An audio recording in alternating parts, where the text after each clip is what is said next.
Clotilde Ripouille. Alors, une des prétendantes au trône de Jean-Marc Ier et dernier, parce que ça suffit. Mais toi, on peut dire que tu es de la suite dans les idées, parce que tu t'es pas déguisé en, je sais pas, bon, par exemple, président d'université, t'agitant, etc., pour pouvoir dire, ah, ben, au fait, voyez, comme j'ai géré l'université, je peux gérer la ville. Tu t'es pas déguisé en adjoint au logement, qui était de gauche, et qui a mangé son chapeau. Tu t'es tenu finalement. Après, t'es toujours agaçante, attention, faut pas déconner non plus. Ou en animateur de centre aéré avec une guitare, etc. Enfin bon, bref. Donc, tu t'y tiens et tu es resté constamment depuis 2007 sur le terrain. Non, c'était bien de le signaler pour pouvoir après te mettre des flèches. Il fallait quand même célébrer ce que tu es. Non, mais plus sérieusement, alors on a 3 dossiers sous le bras, plus en fait, mais on n'a pas que ça à foutre. Le théâtre municipal qu'on veut transformer en amphithéâtre, et c'est pas qu'un mot à rajouter, c'est plus complexe que ça. Oui. Conteroux, où on installe Raph Dumas à 10 sur 10, alors que ça devait se fermer, pas s'ouvrir, parce que trop de grandes surfaces, tue la justice nulle part, enfin des trucs comme ça. Et on avait dit quoi? L'université au centre-ville, que dis-je, on y est à côté. On va commencer par le théâtre, parce que tu aimes le théâtre. Oui. Donc le théâtre, j'ai participé avec l'ASPAR à la création d'un collectif qui réunit des associations, des personnalités de la culture, mais aussi du patrimoine, des citoyens engagés, on va dire, parce que nous ne sommes pas contre l'arrivée de la jeunesse en centre-ville, bien au contraire. Même si elle menace notre déjà vieillesse. Hein. Mais nous voulons conserver ce lieu de culture pour ce pourquoi il est fait, c'est-à-dire des spectacles, du théâtre. C'est un théâtre à l'italienne, c'est exceptionnel, il a 200 ans, c'est une des meilleures acoustiques de France dans ce style de théâtre et de monument. Et ce que nous disons, c'est que c'est inapproprié pour un amphithéâtre, c'est beaucoup trop petit, c'est pas moderne, et puis surtout, il faut de la culture et c'est nécessaire que cette culture utilise tous ces espaces qui ont été créés et qui peuvent permettre de la rendre accessible, de développer une politique culturelle large, intéressante. Et c'est là où on pourrait mettre les créateurs locaux, parce qu'ils ne sont pas tous des abrutis. Alors, il y a des troupes de théâtre ici dans le département qui ont du mal à trouver des salles pour se produire. Il y a un conservatoire qui a une finalité aussi d'art dramatique. C'est un lieu qui peut être intéressant à utiliser pour des élèves en formation. Bref, il y a tout le potentiel pour développer une saison théâtrale au théâtre municipal qui n'aura rien à voir avec ce qui se passe à l'archipel, mais sera complémentaire. On n'est pas dans la concurrence, on est dans la complémentarité. Ce sont des projets qui peuvent être complètement complémentaires et c'est dommage que l'on n'utilise pas cette salle. Alors, le problème des gens de droite libérale, c'est qu'ils pensent que tout est concurrence. Et c'est pour ça que le théâtre, en fait, ils ont fait en sorte de le maintenir, mais en le faisant courir avec une enclume, des fois qui dépasse le théâtre de l'archipel, alors que j'ai appris que c'était un théâtre qui avait été bénéficiaire, le seul théâtre bénéficiaire de France, il y a pas encore si longtemps. L'argument de dire il ne fonctionne pas est un argument de mauvaise foi. Il ne fonctionne pas. Pourquoi? Parce qu'aujourd'hui, on le considère comme une salle à louer. On le loue beaucoup trop cher. 2 000 €. Oui, ce qui est énorme compte tenu d'un... Pas pour un prince saoudien. Voilà. Et puis, il se trouve qu'il n'y ait pas de prince saoudien pour le louer, mais bon. C'est-à-dire qu'au lieu d'encourager la création théâtrale et des projets, on le loue à un prix qui est prohibitif pour les troupes locales. Et puis surtout... Les troupes, mais aussi les groupes, parce que on fait passer autre chose que du théâtre. J'ai vu Marina Rosseil avec Balbino Medellin, c'était très bien. Tout à fait. J'ai même vu des opéras, c'est pour dire jusqu'où ça peut aller. Comlade, il y a tout un tas des humoristes. Mathieu Madienan est passé. Tout à fait, j'ai eu le plaisir de l'y voir aussi sur la scène du théâtre. Donc il y a vraiment un potentiel, et ce qui est dommage aujourd'hui, c'est que finalement, on veut à Perpignan nous faire à la fois de la culture au rabais, mais aussi de l'éducation au rabais, parce que les étudiants, ils ont besoin de locaux neufs, performants et adaptés à ce pourquoi ils sont là, c'est-à-dire faire des études. Alors, et ce théâtre est loué gratuitement.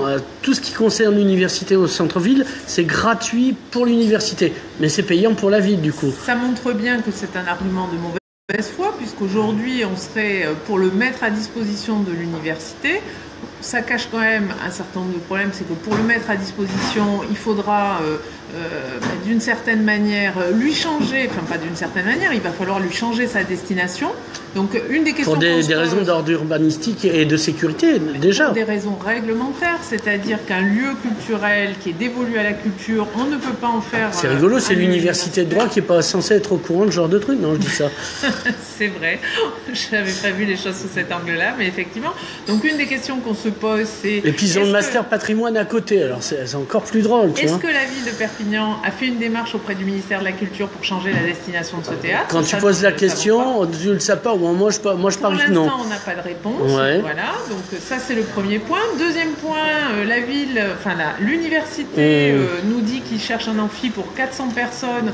Or, la salle du bas du théâtre ne peut en contenir que 250. Voilà. Donc, si en plus on fait une projection sur le fait qu'on remplace les chaises pour en mettre des tablettes, donc ça prend de la place, etc. donc on réduit la jauge, donc au maximum, on passe à 200. Ça serait une salle avec 200 personnes, donc c'est même pas, je dirais, l'objectif de l'université aujourd'hui. Il y a par exemple un amphithéâtre au Palais des Congrès qui est déjà tout fait et qui peut très bien fonctionner, qui est dans la même régie que le théâtre municipal, donc tout ça est assez incohérent et ne démontre pas une stratégie. Par contre, la stratégie qu'on voit apparaître derrière tout ça, c'est que chaque année, on rogne un peu plus sur la culture. Si on fait le bilan de Jean-Marc Pujol en matière culturelle, il a fermé l'école d'art. Voilà. Alors, il est pour la jeunesse, mais finalement, c'est quand ça l'arrange. Puisque l'école d'art, c'était quand même de la jeunesse en centre-ville, et on a fermé ce lieu culturel. Les Estivales, qui était une scène nationale et qui avait une visibilité, une marque qui était installée dans le paysage, ça a été fermé pour réouvrir après une pseudo-saison culturelle, mais on ne sait pas très bien. Puis à la fin, le théâtre a dit « Oh, ça me fait chier, on arrête ». Voilà. Le centre d'art contemporain Walter Benjamin, aujourd'hui, pareil, est destiné à... Enfin, il n'y a plus de projet. Il paraît que c'est Jacques Font qui va le racheter. Donc, je ne sais pas. Je balance un scoop au passage. Mais en tout cas, ce qui est clair, c'est que la mairie l'a mis en place, a dépensé quand même beaucoup en investissement pour rendre ce lieu accessible et utilisable par le centre d'art contemporain, et aujourd'hui, il va être fermé. Donc, qu'est-ce qu'on voit? Quel est le fil directeur en matière culturelle depuis 2014? C'est qu'on est dans une peau de chagrin culturel. Avant aussi, hein. Voilà. Enfin, depuis 2014, c'est vraiment très marquant, puisque, mis à part la réouverture du musée Rigaud, mais qui est un projet déjà ancien, qui a plus de 10 ans. Oui, voilà, c'est Maurice Halimi qui l'a dit dans sa dernière interview. Pour le reste, on est dans une peau de chagrin culturel, on est dans le moins 10 ans culturel systématiquement, et ça, c'est une catastrophe. Mais en fait... il ignore, c'est un peu comme la lettre aux aveugles à l'usage de ceux qui voient de Diderot. C'est-à-dire que l'aveugle n'est pas voleur, il a une perception différente de son environnement. Donc le crétin n'a rien contre la culture, il ne sait pas que ça existe. Mais ce qui est dommage surtout, c'est que toutes les études démontrent que la culture, effectivement, ça a un coût, mais ça rapporte plus que le rugby. Plus que ça ne coûte. Voilà. Donc c'est quand même dommage dans une ville dont on veut faire une destination touristique d'être dans ce moins 10 ans culturel systématique. C'est aussi un moins 10 ans patrimonial parce que ce théâtre, il a une valeur patrimoniale. Nous envisageons du reste avec le collectif et l'ASPAR de faire peut-être des démarches pour qu'il soit classé. Donc voilà, il faut absolument, pour préserver notre capacité d'attraction à Perpignan, être dans le plus et pas dans le moins. Et aujourd'hui, ce qu'on nous propose, c'est finalement moins pour la culture, mais aussi moins pour les étudiants, parce qu'au final, ça ne va faire que des mécontents. Alors, on va parler culture, l'espace Comteroux, grande surface commerciale. On avait dit non, ça avait été stoppé, puis finalement, oui. Alors, il faudra m'expliquer qu'est-ce qui s'est passé. qui a été acheté, ou qui s'est vendu, je ne sais pas, pour que ça devienne ce que ça devait plus devenir, puisqu'on a déjà trop de grandes surfaces. Donc en fait, Conteroux, c'est une série à épisodes. Nicolas, c'est quelque chose que tu connais bien. Ouais, donc Game of on a Conteroux. eu la saison 1. Ouais. Donc, en saison 1, un dossier de 13 000 m2 qui a été refusé en CDAC, mais finalement de justesse. Il y avait quand même plus pour que de contre, mais pas suffisamment pour que ce soit accepté. Nous, la Société Équilibre, nous avons demandé à être entendus lors de cette CDAC pour apporter notre soutien aux voix du refus. Il y a eu un pourvoi en CNAC. En CNAC, nous avons... CNAC, c'est cool. Donc la Commission nationale d'aménagement commercial, donc c'est la deuxième strate de cette démarche, et cette commission nationale a aussi rejeté le projet. Donc face à ces deux rejets, ils n'avaient plus la possibilité de continuer à instruire le permis de construire. Donc ils avaient la possibilité soit d'aller au tribunal administratif, soit de redéposer un nouveau projet. C'est un peu comme dans le jeu de loi. Exactement. Mais ils sont tombés dans le puits. Saison 2. Saison 2, voilà. On redépose un nouveau projet, donc le promoteur, Sopic, redépose un nouveau projet qui ne fait plus 13 000 m2, mais 8 500 m2, ce qui est quand même considérable, sachant qu'en plus, il y a 6 000 m2 de surface constructible, donc la possibilité à terme d'agrandir le projet de départ. Ils ont représenté en CDAC, et là, comme par hasard, comme c'est souvent le cas dans le département, tout un tas de participants à cette CDAC qui avaient voté contre la première fois ont changé de point de vue. Alors même que partout en France, on est en train de prendre conscience du danger que font peser ces centres commerciaux sur nos centres-villes, du déséquilibre qui se crée, de la spéculation qu'il y a autour de ces centres commerciaux. Mais nous, à Perpignan, on est encore en retard d'une guerre, et on est encore en train de vouloir en créer de nouveaux. Et donc... CDAC... On n'est pas en retard d'une guerre, c'est que tant qu'il y aura des marchés pour certains, la guerre peut durer. On a une vision court-termiste, c'est-à-dire qu'aujourd'hui les collectivités sont en difficulté financière. Un projet comme ça fait rentrer des taxes dans les caisses de la collectivité, donc elle ne réfléchit pas plus loin, et finalement que les commerces mis en concurrence au cœur de ville soient en difficulté à cause de ça, c'est pas leur problème. Oui, mais l'argent qu'on gagne d'un côté, on va le perdre de l'autre. Pas complètement, parce que c'est surtout ces petits commerçants qui vont perdre leur fonds de commerce, et en attendant, ils n'ont pas trop d'état d'âme vis-à-vis d'eux et vis-à-vis du centre-ville et du cœur de ville. Ils n'ont pas encore compris ici qu'une politique de cœur de ville, aujourd'hui, si on voulait redynamiser le cœur de ville, il fallait prendre une politique vraiment déterminée, construite, stratégique. On pourrait évoquer le problème du stationnement et de la DSP concernant... oui, alors on confie la gestion du parking. Du stationnement, il était déjà plus ou moins privé. Mais la gestion des amendes, là, c'est une nouveauté qui dépasse l'entendement. Alors explique, parce que ça vaut son pesant de cachou. Je vais terminer sur Conteroux. Sur Conteroux, donc ça a été validé en CDAC. Donc si personne ne fait de recours en CNAC, le promoteur peut poursuivre son permis de construire. C'est pour ça qu'avec l'association Perpignan Équilibre et un certain nombre de commerçants concernés, et je tiens à saluer leur courage, nous avons déposé un recours en CNAC de façon à essayer d'obtenir une invalidation de la CDAC par la CNAC. On espère finalement que si ce procès entre guillemets est délocalisé, la vision court-termiste et d'une certaine manière partisane de notre département sera effacée par une vision plus globale, plus économique et plus logique. D'autant plus qu'il y a quand même deux rapports qui sont très défavorables. Celui de la SNCF, qui démontre que il y a une grosse problématique de voies ferrées à ce niveau-là, et que ça va pas changer. Et deuxième point, c'est les rapports de l'État qui montrent qu'il y a des gros problèmes de circulation pour les habitants de ce quartier. Donc ça, c'était vrai la dernière fois, et ça l'est toujours. Donc on espère que notre recours pourra être recevable et sera jugé par la CNAC. Alors les amendes, les parkings, quoi est-ce, parce que là, c'est la cerise sur le gâteau. Oui, c'est quand même complètement ahurissant de voir une ville qui vous explique tous les matins que oui, elle fait son maximum pour revitaliser son cœur de ville et qu'il faut aider les commerçants et qui dans le même temps fait une DSP pour confier la gestion des amendes à une entreprise privée qui, bien évidemment, ne fera pas de quartier, donc ne fera pas la différence. Ce qui est déjà l'histoire des dépanneuses, voilà. Tu l'avais dénoncé. Exactement, entre quelqu'un qui est en stationnement. La fourrière, pas la dépanneuse. Voilà, en stationnement et quelqu'un qui peut être juste à l'arrêt, par exemple, eh bien, vous avez un véhicule qui passe, qui flash la voiture et qui envoie une amende. Donc ça va faire peser sur la ville une tension qui est déjà bien perceptible auprès de tout un chacun. Oui, déjà parce qu'avec la fourrière, c'était déjà tendu comme une corde de string. Voilà. Et puis là, les gens qui avaient envie de revenir consommer en cœur de ville, ils vont se dire on va pas prendre le risque d'avoir rien. Non, mais en même temps, c'est une course qui est totalement inégale. C'est la fameuse théorie de la concurrence libre et non faussée.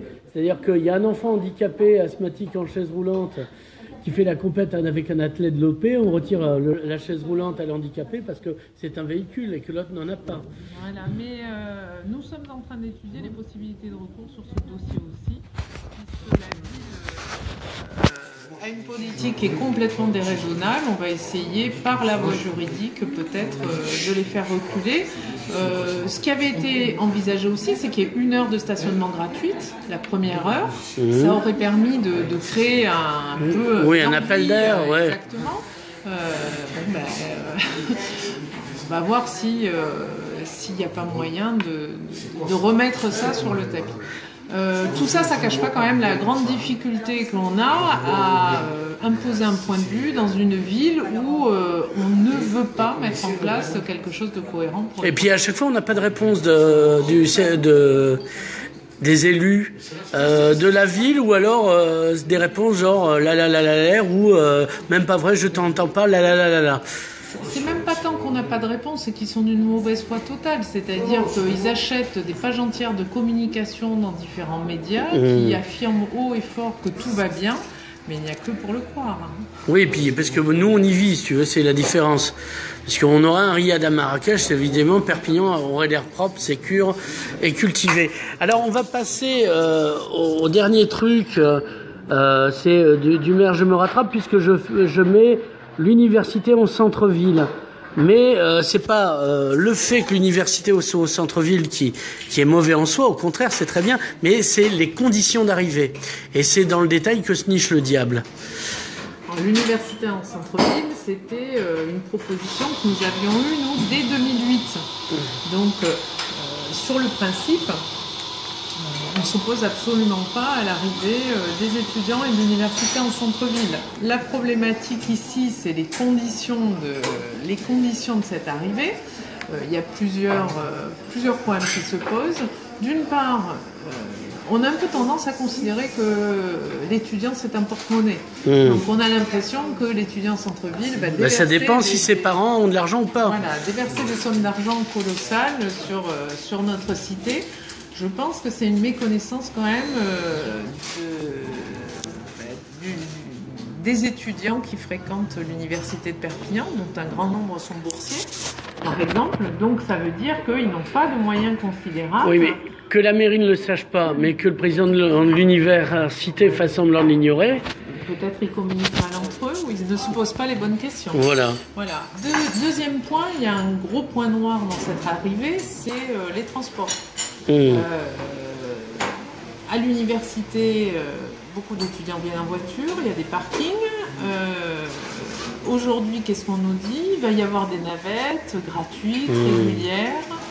Il y a une piste cyclable. Alors, sur la piste cyclable, il y a de la peinture sur un arbre, ou alors on se jette sur la voiture en face. Un petit film dessus parce que je pense qu'il y a de quoi s'amuser sur la piste cyclable. J'ai la photo pour illustrer. C'est un modèle du genre en termes de discontinuité, de changement de voie, voilà, effectivement de voie sur le trottoir. Donc une fois de plus, on se moque du monde en matière de déplacement d'eau. Ouais, mais en même temps, le Perpignanais n'est pas farouche, donc finalement, ils ont raison. Je pense que au dernier moment, on leur dira c'est nous le Front National et on va ça voir marchera. comment les étudiants vont réagir. Ouais. On tirera le bilan de tout ça dans quelques temps. Et puis il y a la question du financement quand même. Comment ça a été financé, de quelle manière. C'est que la ville qui a payé. C'est rarement abordé. Bah, mais c'est vrai que quand on regarde à Montpellier la nouvelle université de médecine par exemple, comment elle est financée, c'est pas les mêmes conditions de financement que la nouvelle université de droit de Perpignan. Donc moi ça m'interroge aussi sur la façon dont on utilise l'argent des Perpignanais et la façon dont ce type de dossier se négocie. Clotilde Ripouille, merci. On se retrouvera pour la suite de ce parce que à mon avis, c'est pas fini. Ça ne fait que commencer. À bientôt.